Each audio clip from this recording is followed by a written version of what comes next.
In beginning your simple box form drawing, these are the things you're going to need.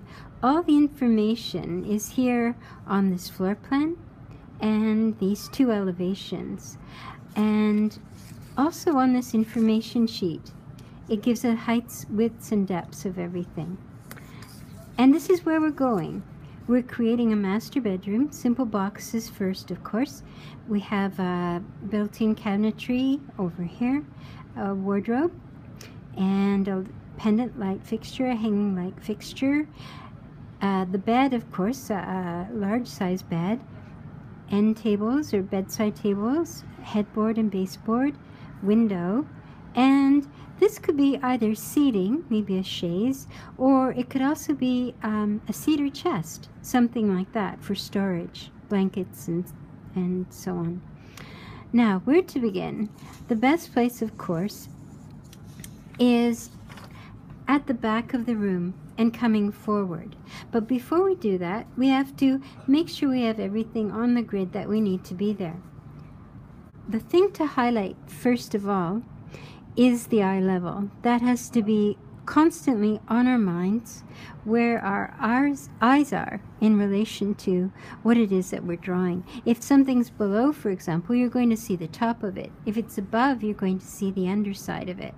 Our two vanishing points are there as well, the left vanishing point and the right. Another thing we need is an additional foot. So each of these boxes is a foot by foot, and we need one more foot over here. So to do that, we have to make a special note of what is 4 feet high on this wall. Now, we have to have half the height, and this is 8 feet, so half the height is 4 feet, and we have to make that very clear before we add this additional segment, increment. Okay, so there's 4 feet. To obtain that second foot, you have to go from the bottom of this increment through 4 feet, which is half the height, and see where it hits the ceiling.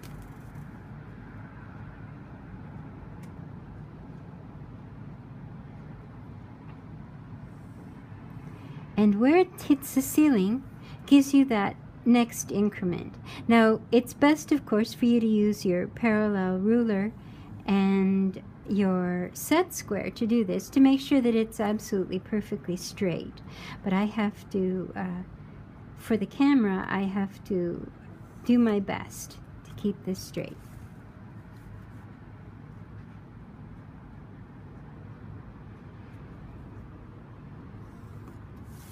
And you would take your time to fill in the rest of the floor and the rest of the ceiling. But for now, I'd like to just get started on building that first piece. And that's our built-in cabinetry. And you'll find that noted here at the bottom. It's 3 feet wide and 7 feet high. And the heights of the shelves are given as well. So it starts right at the beginning of our drawing. So I'm going to count in the 3 feet. Here's our 3 feet. I'm going to go up. This is 5, so I'm going to go up 7. So now I know what the outside of this box should look like. And it's good to use your vanishing points all the time to make certain that you're getting things all lining up from the same point. And don't allow your vanishing points to become too large. If you do, they will become inaccurate. So here we are, we're at 3 feet. And according to the information, it's 2 feet inside. So I'm going to just mark off what 2 feet looks like here. And remember that you have to pierce the picture plane. If you want to build inside the wall, you pierce the wall. Go right in. Let's do that first, and we'll figure out how far to go in a moment. Okay, so now I have my 2 feet here. I put that along this line. You shouldn't really use the increments like this any more than for the amount of 2 feet. For example, if this was 5 feet, I would do it a different way, but it's okay to rely on the estimate of 2 feet at this point. Now I've hit this next perspective line. I go the other way. And don't forget that you need to outline all of this in black ink at the end. The pencil crayon helps us to distinguish one line from another. We're going to have so many. But in the end, you need to make them more apparent with the black ink. Now, our shelf heights. So we have one at 2.5 feet, 4 feet, and 6 feet. So here's 2.5. And 4 feet we already know. And 6 feet, which is here. So with shelves, it's a good idea to use a double line.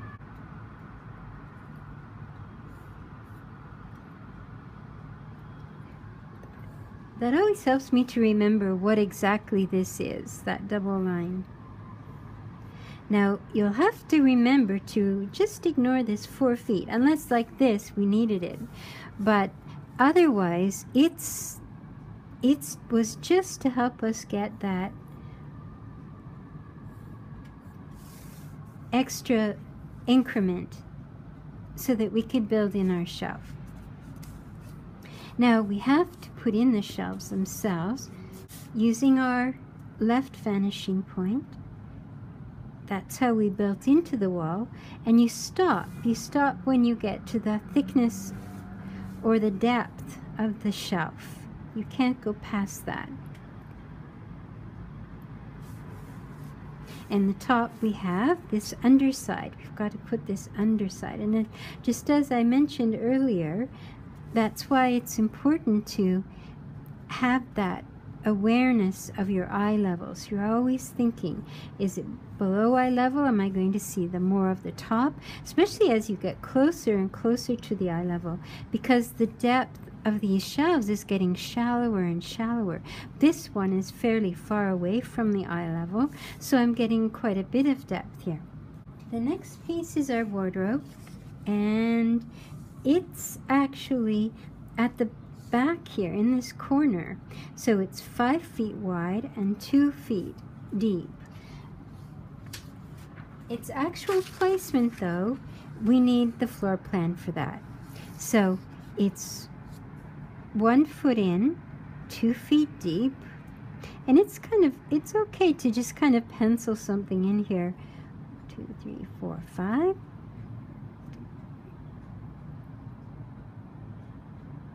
To give you some help in finding something. And you should check to see. I should have 2 feet before this, and I don't. So I've done something wrong here. So I've gone in 1, 2, 3, 4, 5. There's my mistake. So several ways to self-correct.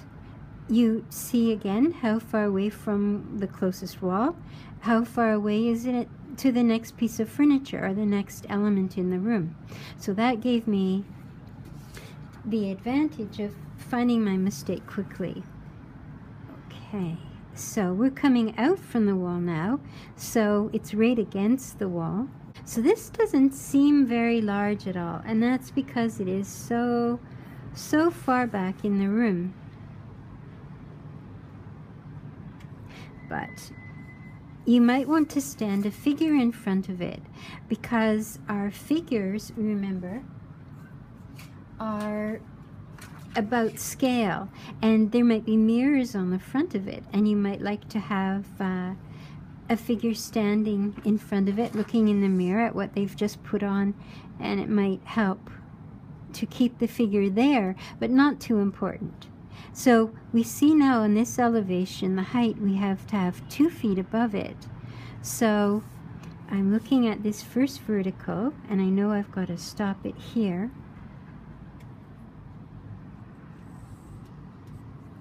And this next vertical, I have to stop it there. I'll use my vanishing point.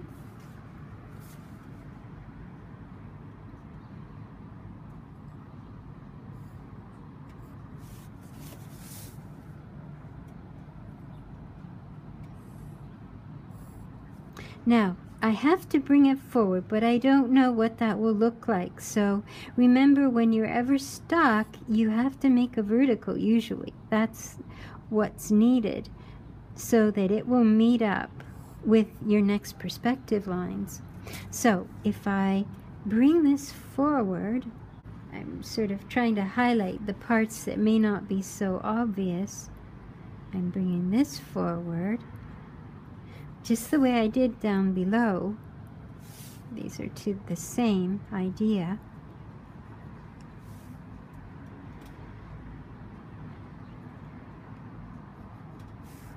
Then I have to just make sure that I've got my vertical aligned with that line, that red line. And I go the other way. Where those meet, I go the other way. Now, if I want to mark the center of that, I can estimate 2.5. That's going to help me later on when I begin to detail my work. We're going to take a look at the ceiling and where to place our light. So we can tell that from our floor plan. I find it easiest to find it on the floor plan. So let's start, we'll start from the wall that we just completed our work on and move forward. So we have 1, 2, 3, 4, 5, 6, 7, 8 boxes over. So I can go 1, 2, 3, 4, 5, 6, 7, 8 boxes over, and it's from this wall, our window wall, it's going to be 1, 2, 3, 4, 5. So 1, 2, 3, 4, 5. So our box for our light is going to begin here, and it extends 2 boxes. And it goes over 2 boxes. Now, what have I got nearby that I can count on to help me with this? Well, all I have are my walls at this point. I don't have anything else around it.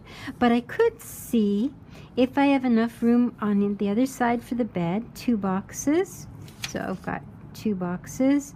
And then I've got left over 1, 2, 3, wait a minute. 1, 2, 3, 4, 5, 6. So after the 2 boxes for the bed, I've got 1, 2, 3, 4, 5, 6. And all I have is that wall right now. So I've got 1, 2, 3, 4, 5. I'm going to just check again. And I've got 1, 2, 3, 4, 5. And then I have to see, have I enough room for the seating and the bench? 1, 2, 3. 1, 2, 3.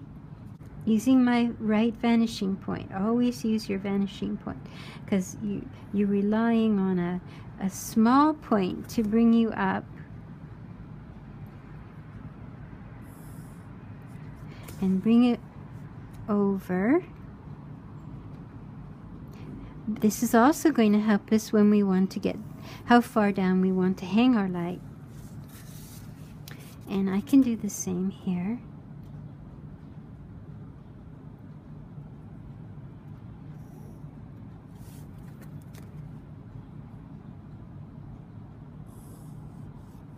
Now it doesn't seem like this would be helpful when you're sketching, but this is very helpful because you're becoming aware of how small things become as they diminish. You're getting an idea about that. So the more you do of this, the better. So I can bring that up now, and I've found a square that right there. So that looks pretty good. And I can try this one. So that's 2 boxes away. That's where I need to be, 2 boxes away. And I can also find this one. So I've been able now to find the box I made on the floor. I've found it on the ceiling. I found the 4 corners. 1, 2, 3, 4.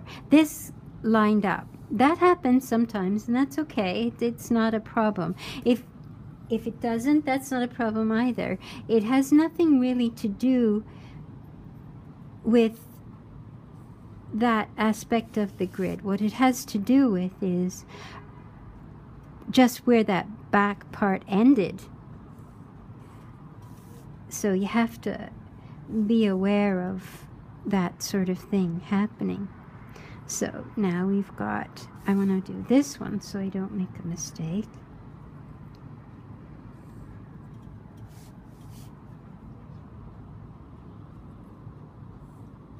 For the time being, we can always change this when we choose our light fixture. It might be closer to the ceiling, it might be further away, but we are only at 8 feet. So a good one to choose would be 6.5. So here's 6 feet, here's 6.5. 7 is shallow. It would be good for a light fixture that's closer to the ceiling. And now I come across to my 2 orange lines, and I'm dealing with the front because that's what that line gave me, that one that I drew to the wall. So now I've got a box, and I can see the underside of my light. That's what this is telling me. So I only go to here because that's where I needed to go, and I'll go across here. So now I've got a box that gives me the underside of my light, and it gives me the sides of my light. I should strengthen those. The box for my light, of course, because once we start putting our details in, it's going to look completely different. And the reason I chose the floor was because it's the easiest thing to see. And this is a little distorted. These boxes are, even at the back, are a little distorted. So this was the easiest thing for me to see.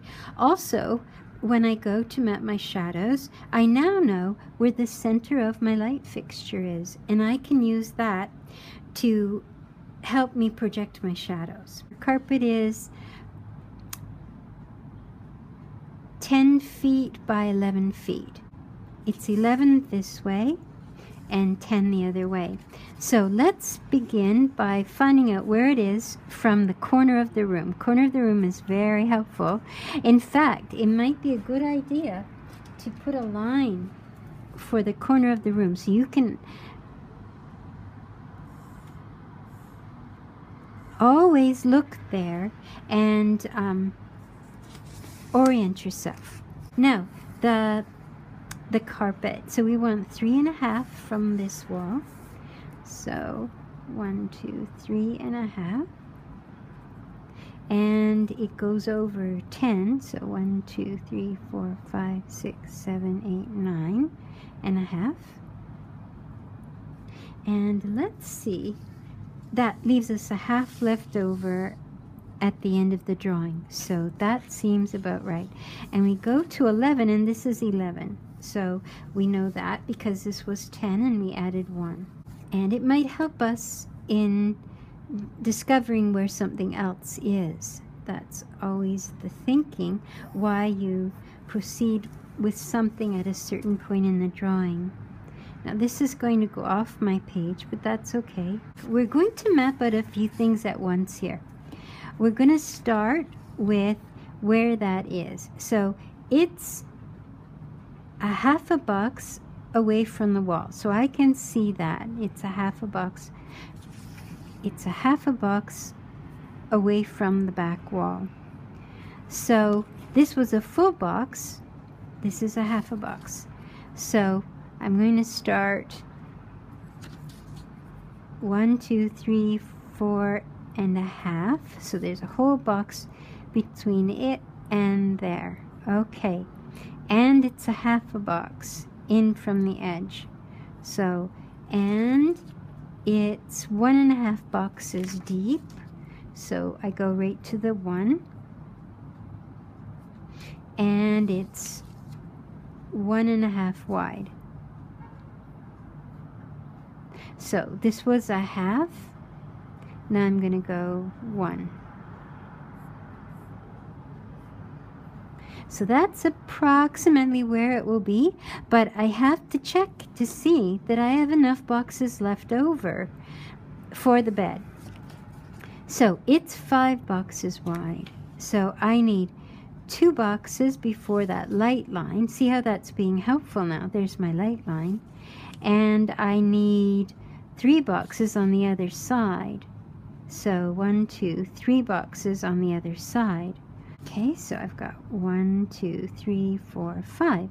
Now I know where the bed is going to be as well.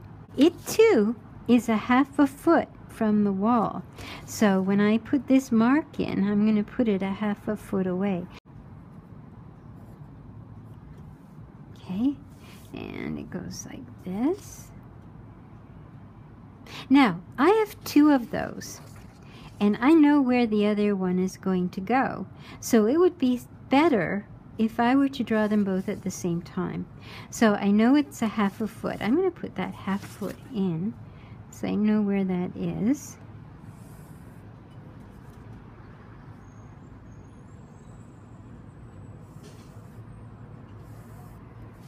And I know the bed is going to start here. And this is another 1.5. So I know that this is about a half here. So let's put in a line for the bed.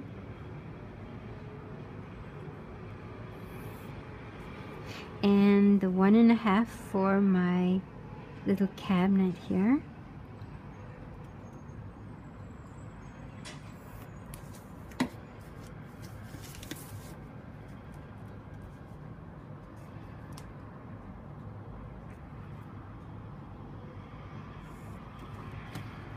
That's 1.5. Now this is very distorted out here, as you see. So I'm wondering if I maybe should exaggerate that a little bit. That's why I'm stalling, but I don't think so. I think I'll go with what we have and see where it gets us. So now the height of that, you can see on your elevation, is 2 feet. And that's also the height of our mattress. So now, I can't just bring 2 feet from the wall. I have to walk this over to the wall first. Using my right vanishing point, I'll walk it over to the wall and go up 2 feet using as straight a line as I can make it. And I've got 2 feet, but I don't have verticals up. Remember, that's usually where people get stuck, is if they don't put a vertical up in preparation for their perspective line, and there's nowhere to go. So there's nothing to meet it when it gets there. So you have to make sure. And I'm not thinking about how tall it is right now. It's important to know that you can really only think about one thing at a time. Well, me anyway. I think if you try to do too many things at once, remember there was our 2 feet,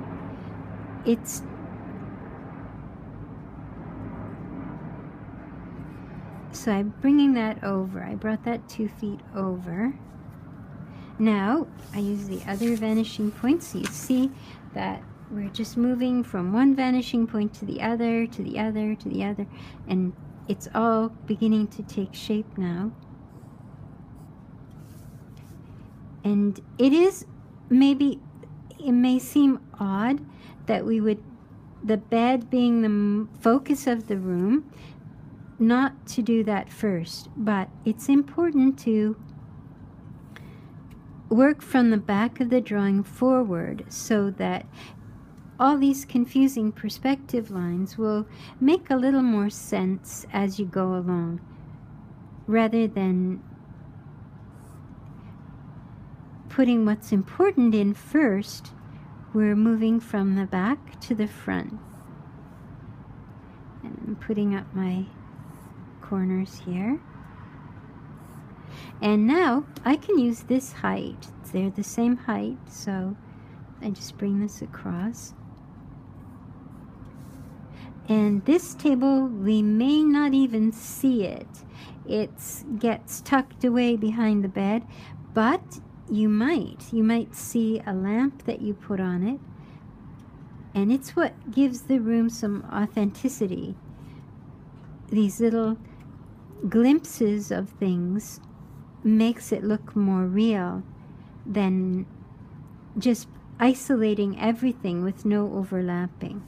Okay, so there, now this one looks more square, which it is, and the other one looks more distorted, but that's all right. Next is our bed, and we've almost got it there.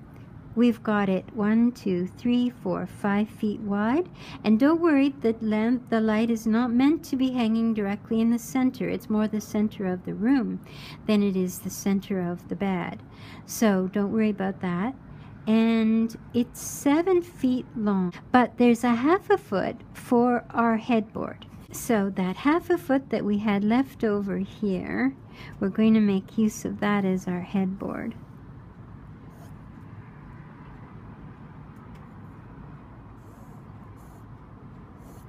And it has a height as well. So we can use our elevations if we like. That would be 1, 2, 3, 4 feet high. So it's not against the wall. So we have to walk it to the wall and go up. Using your right vanishing point, we're going to walk it to the wall and go up. And we're going up 4 feet.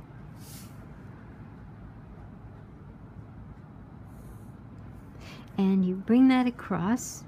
Now, we don't have a vertical up, so that's very important. We've got one vertical is up, and it's the same vertical as the back corner of our bedside table. You have to bring the other corner up and bring this across.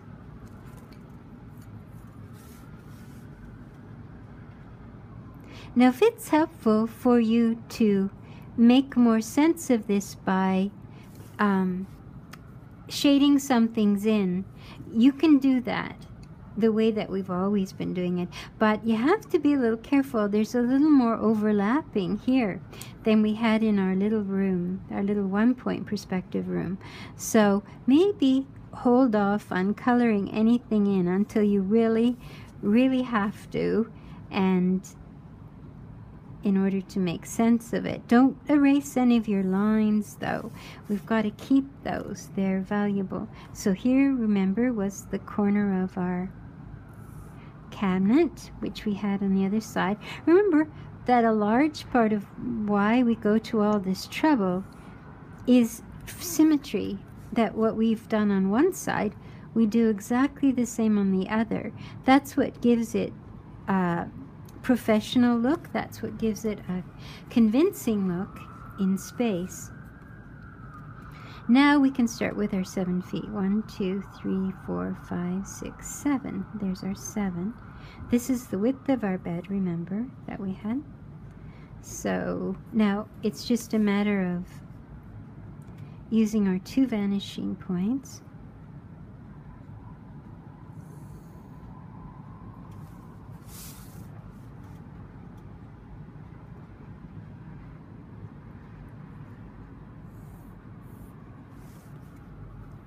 And now the height of the mattress, as I mentioned before, is 24 inches or 2 feet. Not all mattresses are that high, but ours is. So let's get that handled. We don't know what that is, so we just have to put up a line. Remember, if there's not a vertical, it might be troublesome. So we can use that same line, and we've got 2 feet right here. So it's the same height as our our side table, let's check that, make sure that's the case. So look at an elevation. Here we are. Here's the bedside table, here's the bed, and they're the same height.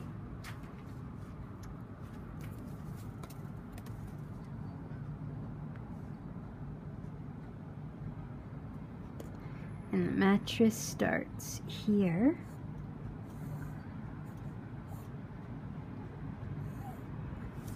So that's the end of our bed. We better put a vertical up. Remember, if they're not there, they'll make trouble for you.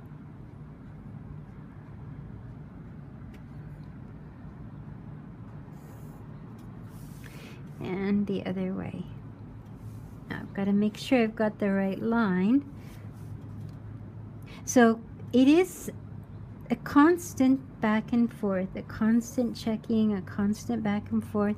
So you've got to really have a focused attention. If you don't, you'll not get this to work. So now the other thing I have to do is make a line. Make sure that you get it at this point. We have to show where that is against the headboard, so that we're not going right back to the back of the headboard, that we're making sure we know where exactly where the front of the headboard and the top of the mattress meet. In case anyone has a baseboard, we need to leave half a foot here. So let's get that in. There's, say, half a foot would be about like that.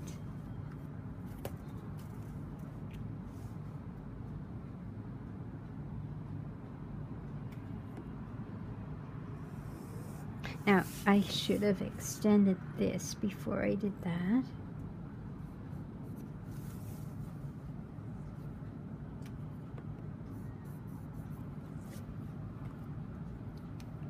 And the height of that, we can see on our elevation, the height of that is 2.5 feet. 2.5. So you can also use the information that's written there as well.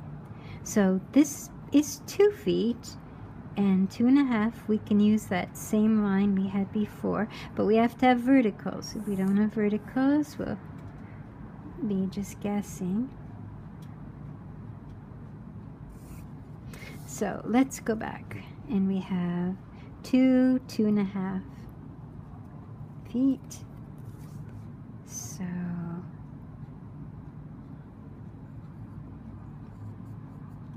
there's 2.5.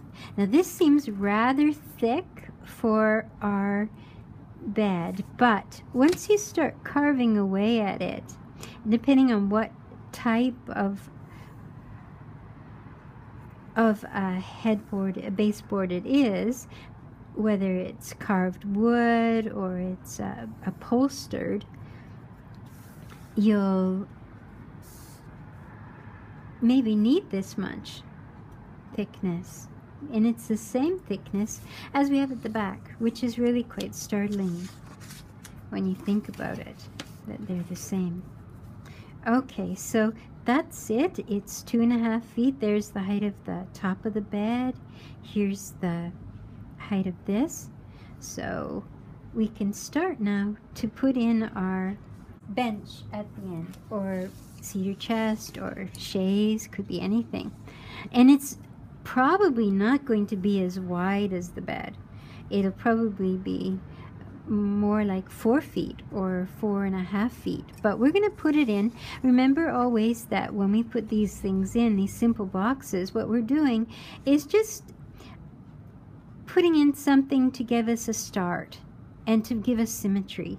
What we do on one side, we have on the other, and then we can modify it. And we modified the bonus assignment, our chair, quite a bit. So now I have everything here I need for this. I've got a 1.5.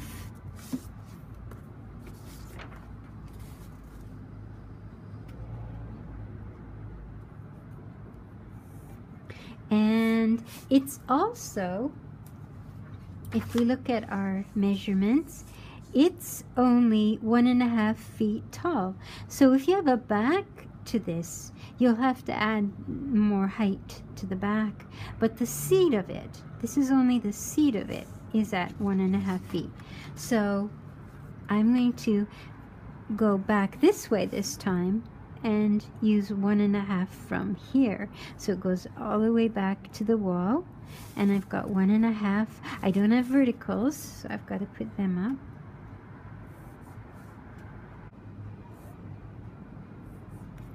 So here's our 1.5.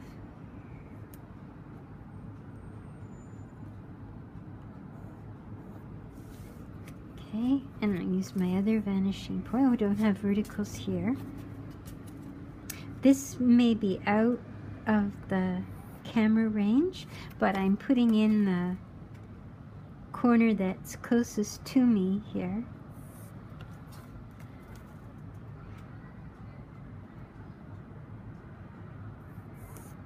And remember, with your verticals, you don't know how high to make them, so you just make them high.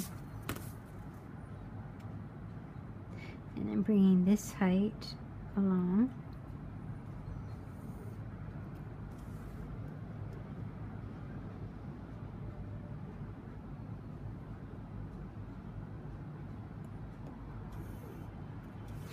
And use my vanishing point. And they match up. So you'll also see that this looks quite enormous here, but once we start whittling away at it, it will end up looking a little less huge.